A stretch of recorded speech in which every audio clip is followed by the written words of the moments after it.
Knowledge is power. Information and education is the liberating premise of progress in every child. Azamgarh Public School, Playgroup to Class 12th, affiliated to CBSE New Delhi, जहां बच्चों को पढ़ाई के साथ नैतिक गुणों का ज्ञान भी दिया जाता है. एंड ISO सर्टिफाइड स्कूल, जहां पर smart digital classes, computer lab, science lab, rich library, indoor and outdoor game, dance and music, art and craft, 24/7 backup security के साथ ट्रांसपोर्ट फैसिलिटी भी उपलब्ध है. एजुकेटेड एंड एक्सपीरियंस टीचर्स जो कमजोर बच्चों पर देते हैं विशेष ध्यान. Azamgarh public school, Kotila check post, Varanasi. Azamgarh road, Azamgarh. We have wings, we can fly, look at the world in the eye. We have a heart that is kind and a wise, open mind. We have hope, we have love, we can rise up above. Make us strong at the core, make us ready to explore, make us worthy of it all. So we may rise when we fall. We are the game changers, we are the trailblazers, we are the go-getters, we are the wave riders, we are the Jaypurians. माँ बाप अपने बच्चों के लिए अच्छे स्कूलों के चयन को लेकर हमेशा असमंजस में रहते हैं, पर पेरेंट्स की इस असमंजस की स्थिति को दूर करने के लिए ये है आजमगढ़ के रहुआ मुस्तफाबाद इलाके के 2 एकड़ में फैला हुआ ईशान पब्लिक स्कूल, जो आपकी सभी शंकाओं और असमंजस की स्थिति को संतुष्टि में बदल देगा. Ishan public school CBSE 10+2 school है, जहां बच्चों को सिर्फ शिक्षा ही नहीं बल्कि एक्स्ट्रा करिकुलम एक्टिविटीज में भी बराबर से पार्टिसिपेट करने के लिए प्रोत्साहित करता है.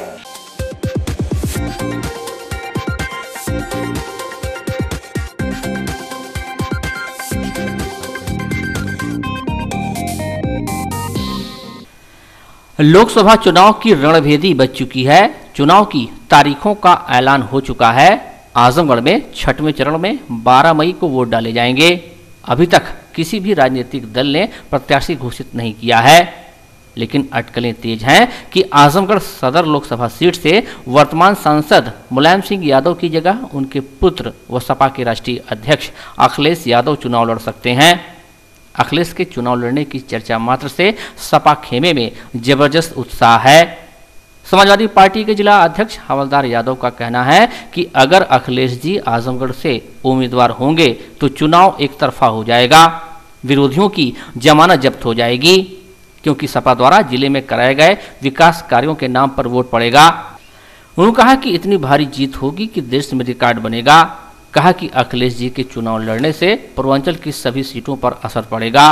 दावा किया कि वाराणसी से मोदी जी चुनाव हार जाएंगे. देखिए, उनके आने के बाद यहाँ कोई चुनाव नहीं रह जाएगा, सभी पार्टियों की जमानत जब्त हो जाएगी और जनता एक तरफ से उनके 5 साल के किए गए कार्यों, उनके व्यक्तित्व पर और उनकी सोच पर वह वोट देने का मन बना चुकी है. तो निश्चित तौर पर आजमगढ़ की जनता उनका तहे दिल से अब पूरे जोश खरोश के साथ स्वागत करेगी और उनके लिए इतना भारी मतदान करेगी, वह पूरे देश में एक रिकॉर्ड बनेगा. लेकिन भाजपा के लोग कर रहे हैं कि मुलायम सिंह जी जीत के चले गए, नहीं आए दोबारा, अखिलेश जी चले जाएंगे तो संसदीय क्षेत्र छूट जाएगा उनका. मुलायम सिंह नहीं आए तो सवाल नहीं है. मुलायम सिंह ने काम किया ना, सांसद का मतलब काम करने का. मुलायम सिंह के चलते यहाँ ये मेडिकल कॉलेज और स्वीकृत हुआ. मुलायम सिंह के चलते चीनी मिल स्वीकृत हुई. मुलायम सिंह के चलते आपके वेटरी हॉस्पिटल एंड कॉलेज, जिसको जोगी जी ने सरकार बदलने के तुरंत बाद वो गोरखपुर लेके चले गए, उनके वजह से कृषि विश्वविद्यालय आया. उनकी वजह से यहाँ का इंफ्रास्ट्रक्चर, चाहे बिजली के क्षेत्र में, चाहे सड़कों के निर्माण के क्षेत्र में बड़े पैमाने पर काम हुआ.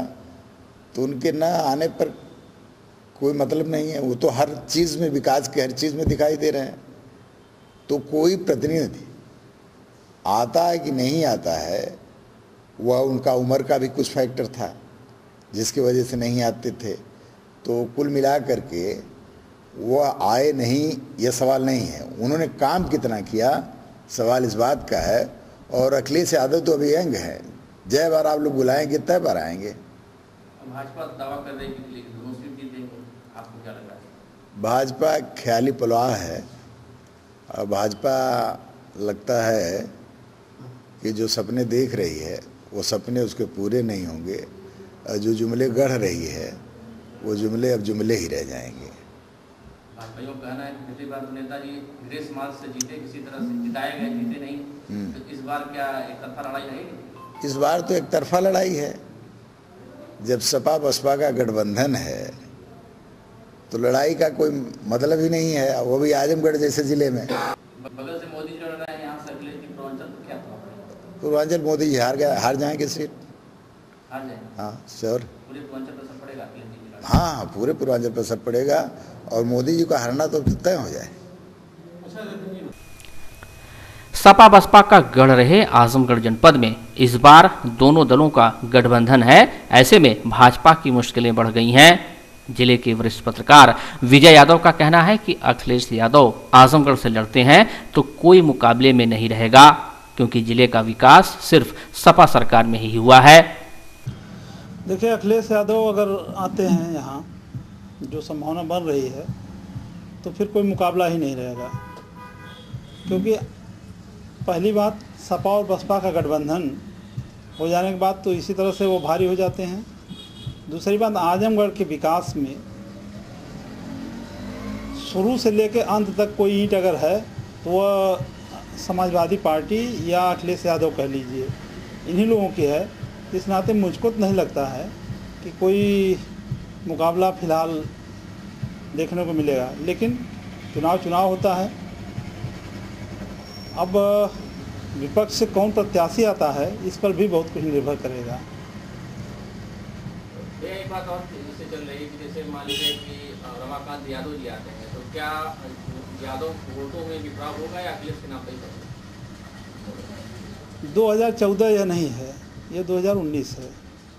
2014 में रमाकांत यादव और भारतीय जनता पार्टी का एकदम पीक समय था, जो आज की डेट में नहीं है। इस नाते बहुत कुछ असर मुझको नहीं लगता कि पड़ना है। बहरहाल वहीं सपा बसपा गठबंधन के बावजूद भारतीय जनता पार्टी हार मानने को तैयार नहीं है। जिला अध्यक्ष जयनाथ सिंह का दावा है कि जिले की दोनों सीट भाजपा जीतेगी, क्योंकि मोदी जी के कुशल नेतृत्व के कारण जातीय बंधन टूट गए हैं। उनके दल से आजमगढ़ से अगर अखिलेश जी आते हैं, ठीक है, उनके दल का निर्णय है, उनके संसदीय बोर्ड का निर्णय है।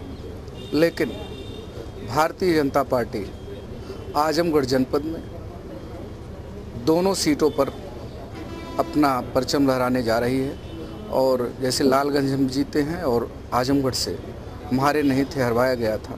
अब की बार आजमगढ़ से हम 56-57% वोट हमारे पास है। उस आधार पे हम चुनाव जीत रहे हैं।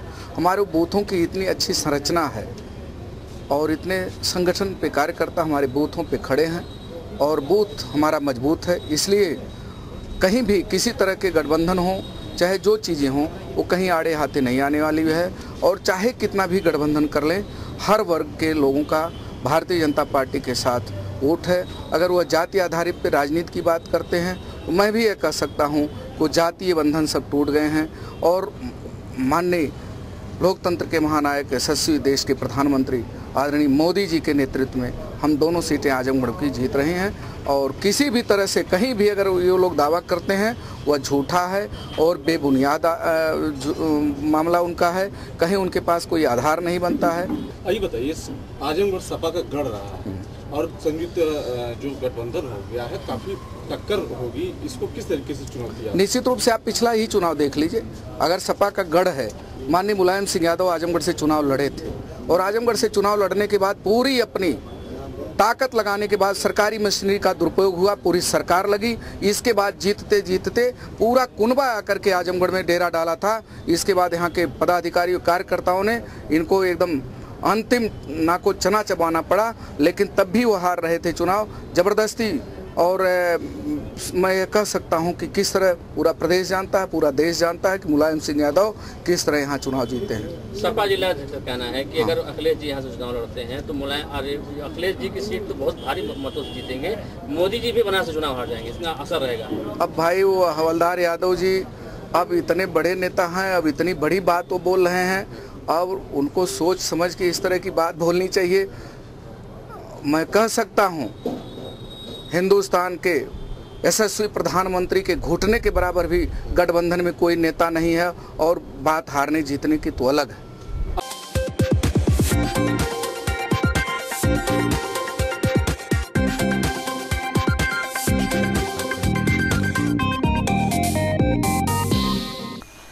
आजमगढ़ में लोकसभा चुनाव को लेकर आदर्श आचार संहिता का कड़ाई से अनुपालन कराने के लिए पुलिस प्रशासन की सक्रियता बढ़ गई है।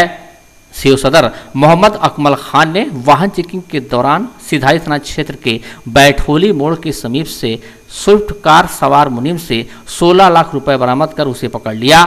पकड़े गए मुनीम से सिधारी थाना में पुलिस के साथ ही आयकर विभाग के अधिकारी पूछताछ करने में लगे हुए हैं। आपको बता दें कि पुलिस अधीक्षक के निर्देश पर शहर क्षेत्र में वाहनों की सघन चेकिंग अभियान चलाया गया था।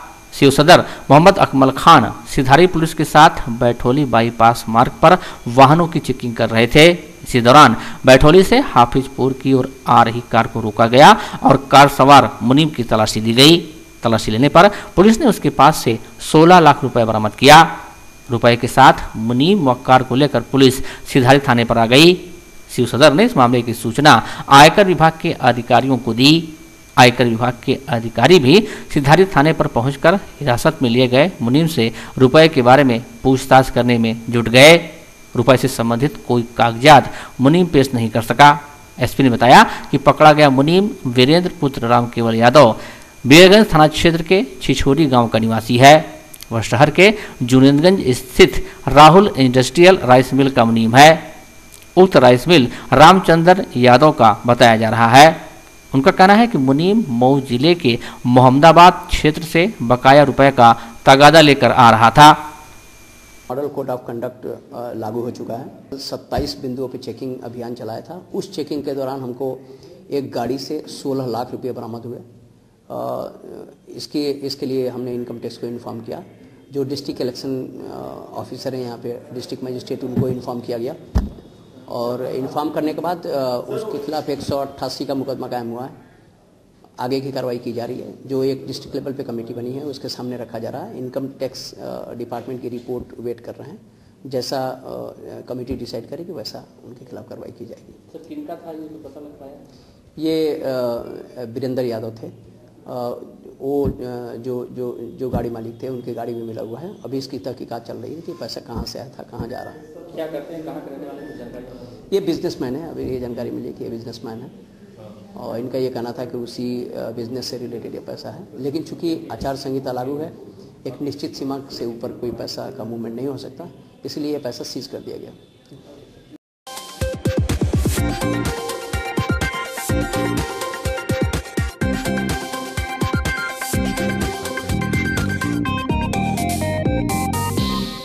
Criminal crime law and order के साथ साथ संसाधनों की समीक्षा के लिए गुरुवार को ADG Varanasi zone PV Rama Shastri जनपद पहुंचे।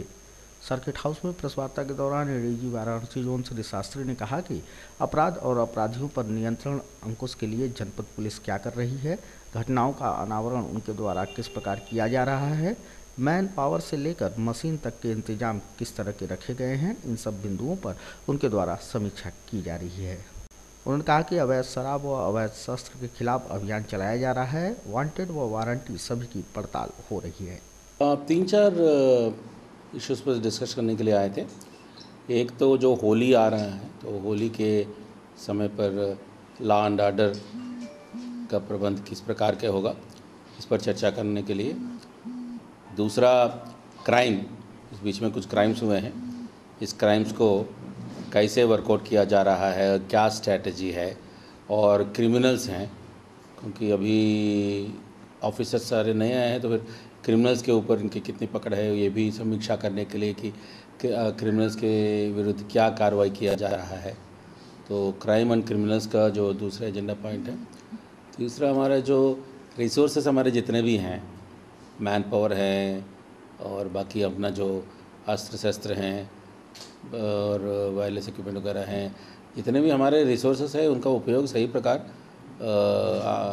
आने वाले दिनों में इलेक्शंस भी होने वाले हैं तो इसके सभी अच्छी तरह सही मेंटेनेंस हो रहे हैं कि नहीं। और साथ में जो हम जिसको फोर्स को रुकवाएंगे वो रुकवाने की लिए जगहें हैं, वो जगह में लोगों को वेलफेयर वगैरह देखा जा रहा है कि इनको रुकने की जगह भी सही दिया जाएगा कि कैसे दिया जाएगा, इसका एक आंकलन करने के लिए भी आगे हैं। अवैध शराब के लिए भी जो क्राइम का जो मैंने कहा था, अवैध शराब भी एक इशू है। अवैध शराब के लिए एक अभियान प्रारंभ किए हैं, अभी 3-4 दिन से चल रहा है, 15 दिन तक चलेगा। तो इसमें ये 3-4 दिन में क्या कार्रवाई हुई है, मैं सीओस को बुलाने के मुख्य उद्देश्य ये भी देखिए अवैध शराब के खिलाफ क्या कार्रवाई अब कर रहे हैं। और अवैध शस्त्रों के खिलाफ एक शस्त्र की फैक्ट्री पकड़ी गई है, तो ये अच्छा काम हुआ है। और क्राइम तभी कंट्रोल में रहेगा जब ये दोनों एक्टिविटीज़ काबू में रहेंगे। इसके लिए अलग अलग उपाय हैं। एक तो जो ट्रांजिट में हैं, दूसरे स्टेट्स में जाने के ट्रांजिट में वाहन वगैरह भी पकड़े जाते हैं कभी कभी। और जगह जगह पर कच्ची शराब बनाने के जो जगहें हैं वहाँ पर भी क्राइम इंटेलिजेंस कलेक्ट करके इनके विरुद्ध भी कार्रवाई किया जा सकता है। तो इस प्रकार का 4-5 एक्टिविटीज़ उस अभियान में सम्मिलित है। सारे एवरीडे मॉनिटरिंग हो रहा है, इसका वांटेड है और आपका जो वारंटी है इसका, तो वो टॉप लेवल तक हर जगह मॉनिटरिंग हो रहा है। अब वो निरंतर चल ही रहा है उसमें। जेल से बाहर भी हैं तो जो मैंने कहा ना क्रिमिनल्स के संबंध में, क्योंकि जो इधर कुछ क्राइम्स हुए हैं, तो मेरा मुख्य उद्देश्य आज क्या है कि इधर कुछ क्राइम्स हुए हैं जो उसके संबंध में मैं जानकारी करना चाहता हूं कि कौन किस लाइन पर इन्वेस्टिगेशन चल रहा है, और इन्वेस्टिगेशन अगर सही चल रहा है तो कब तक इनका अनावरण होगा। ये सब में तो पता चल ही जाएगा कि वो कोई अभ्यस्त अपराध कर रहा है, अपराध कर रहा है या नया आदमी कर रहा है, कैसे कर रहा है, ये सब तो समीक्षा करेंगे, फ्रेंडली कर रहे होंगे। आज तो मेरा मुख्य उद्देश्य है कि हमारा जो क्राइम का, क्योंकि जो crime, criminals, law and order plus हमारे संसाधन जितने भी हैं, और जितने संसाधन हमारे सही प्रकार के उपयोग हों और इनका पूर्ण उपयोग हो, और हमारे जितने भी फोर्सेस हैं उनका जो जहाँ रुक रहे हैं, 1-2 जगह में भी देखा गया था जहाँ पर रुकवाएंगे उनका कोई वो अपनी क्षमता के अनुरूप तभी काम कर पाएंगे, हम इनको देखभाल सही तरह करें, ये हमारा मेन उद्देश्य है।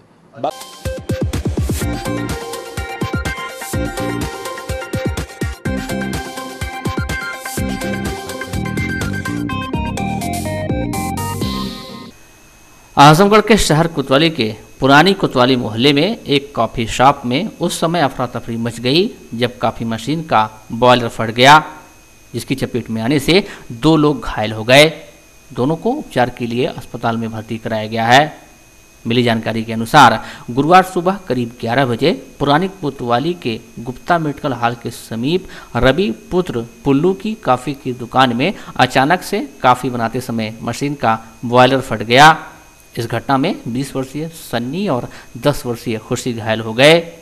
दोनों को जिला अस्पताल में भर्ती कराया गया, जहां से एक की हालत गंभीर होने पर उसे लाइफलाइन हॉस्पिटल में एडमिट कराया गया है। हम लोग बैठे थे, उसके बाद धमाके की आवाज़ आई, तो फिर तो तुरंत ये हुआ कि तुरंत कौन जाए, क्या धमाका हुआ है। थोड़ा सा गर्दा जब हटा है, गैस वगैरह, तब उसके बाद हम लोग गए हैं।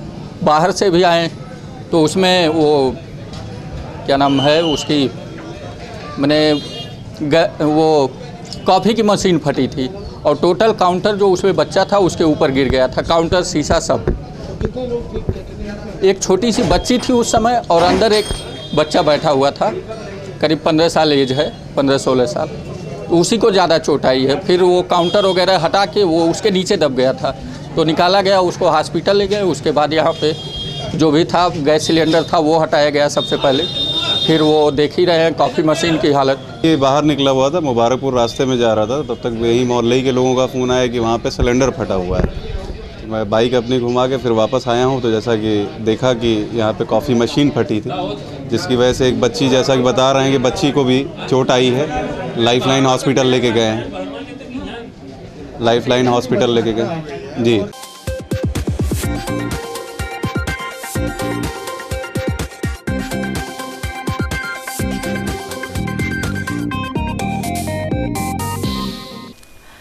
आजमगढ़ में सभी प्राथमिक व पूर्व माध्यमिक विद्यालयों में भले ही वार्षिक परीक्षा होने में अभी देर है, लेकिन लर्निंग आउटकम को लेकर एक अलग प्रकार की परीक्षा का आयोजन किया गया है। पहली बार परिषदीय विद्यालयों के बच्चों ने OMR शीट से परीक्षा दी।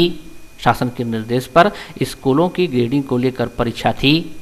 परीक्षा में भाग ले रहे बच्चों के लिए ये नए प्रकार की परीक्षा थी। वहीं अध्यापकों का कहना था कि पहली बार बच्चों को दिक्कत हुई, लेकिन अगले वर्ष से बच्चे अभ्यस्त हो जाएंगे। BSA देवेंद्र कुमार पांडे ने बताया कि सभी विद्यालयों में इस परीक्षा को कराया जाना है। किन्हीं कारणों से जो विद्यालय नहीं करा पाए तो अगले दिन परीक्षा को पूरा कराएंगे। इसमें सभी बच्चों को 50 प्रश्नों का पेपर दिया गया है और अलग से OMR शीट दी गई है। उसी पर बच्चों ने विकल्प में सही उत्तर को लेकर बने सर्किल को भरा। शाम तक ही कॉपियों की चेकिंग हुई। इन्हीं उत्तरों से स्कूलों, बच्चों और शिक्षकों की ग्रेडिंग तैयार होगी और जरूरत पड़ने पर शिक्षकों को ट्रेनिंग दी जाएगी। शासन का निर्देश है कि सभी बच्चों की लर्निंग आउटकम के लिए परीक्षा कराई जाए। वो कितना ज्ञान है उनको, प्रत्येक कक्षा के लिए अलग अलग पेपर बनाए गए हैं, उसमें सभी विषयों का समावेश किया गया है। 50 क्वेश्चन की बुकलेट है और उसकी OMR शीट पर उसका उत्तर देंगे और उसको हम लोग चेक कराएंगे। चेक करा करके उस विद्यालय की जो बच्चों की लर्निंग आउटकम जो प्राप्त होगा उसी आधार पर विद्यालय की ग्रेडिंग कराई जाएगी। अब हर 6-6 महीने पर ये परीक्षा कराई जाएगी और विद्यालय का ग्रेड निर्धारित किया जाएगा।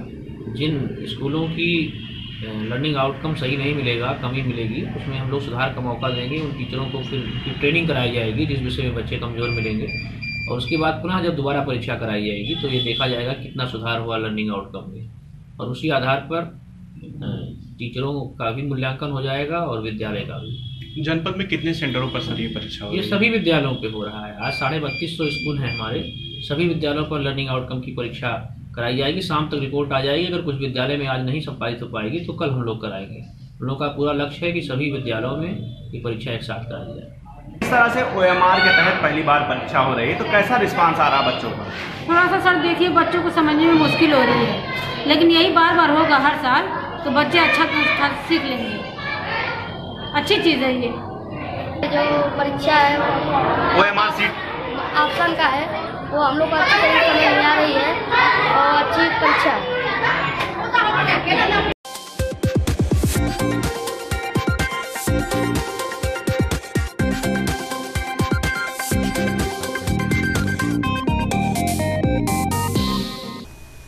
जिले की मेहनगर थाने की पुलिस ने गश्त के दौरान एक वाहन चोर को गिरफ्तार कर उसके पास से चोरी की 3 बाइक बरामद किया, जबकि दूसरा वाहन चोर भागने में सफल रहा। SP सिटी कमलेश बहादुर ने बताया कि मेहनगर थाना के प्रभारी इंस्पेक्टर श्री कृष्ण कुमार गुप्त अपने सहयोगी पुलिसकर्मियों के साथ मंगलवार देर शाम को जयनगर चौराहा के समीप वाहनों की चेकिंग कर रहे थे। उसी दौरान चोरी की बाइक पर सवार होकर आ रहे एक किशोर को गिरफ्तार कर उसके पास से चोरी की बाइक व मास्टर चाबी बरामद किया गया। पकड़े गए किशोर ने पूछताछ में बताया कि मेहनगर थाना क्षेत्र के देवकली गांव निवासी लकी सिंह पुत्र संजय सिंह वाहन चोर गिरोह का सरगना है। इस किशोर की निशानदेही पर पुलिस ने जब लकी सिंह के घर छापा मारा तो उसके घर से भी चोरी की 2 बाइक बरामद किया गया। लकी पुलिस की पकड़ से फरार हो गया। पकड़ा गया किशोर तरवा थाना क्षेत्र के जमीरपुर गांव का निवासी है। SP सिटी का कहना है कि बरामद की गई बाइकों में एक बाइक वाराणसी जिले के कैंट स्टेशन से चुराई गई थी।